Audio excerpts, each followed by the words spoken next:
పట్నాలు పరదేశం వెళ్ళి బతుకాబోయి వలసబోయిన జనము వచ్చిపోతుంటారు. ఇంట్లో దీపం పెట్టే కన్న తల్లిదండ్రికి కంట్రోలు బియ్యము కరుసులకు పంపేరు. వలసబోయిన డబ్బుతో తెలంగాణ పేదలొడ్డి గడతరో. వలసబోయిన డబ్బుతో తెలంగాణ పేదలొడ్డి గడతరో. సేతానమేడుందిరా తెలంగాణ సేలన్ని బీళ్ళాయరా.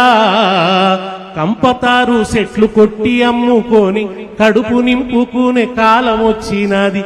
సేతానమేడుందిరా తెలంగాణ సేలన్ని బీళ్ళాయరా. ఈ దుఃఖాన్ని పాటలుగా పాడినాం. తెలంగాణ నలుచెరువుల పాటలు పాడినాం. ఈ పాటలు పాడే స్వతంత్రం కూడా ఉండేది కాదు. మా దగ్గర కొండగట్టు అంజన్న అని పాట పాడుతుంటే పోలీసులు వచ్చి పులంజన మీద పాట పాడుతున్నామని తీసుకుపోయి ఎన్కౌంటర్ చేశారు. పులంజన మీద పాటలు పాడుతున్నామని చిత్రహింసలు పెట్టారు. అది తెలంగాణ. మాట్లాడే స్వేచ్ఛ లేదు. బీఆర్ఎస్ వచ్చిన తర్వాతనే తెలంగాణలో ప్రశ్నించే స్వేచ్ఛ వచ్చింది.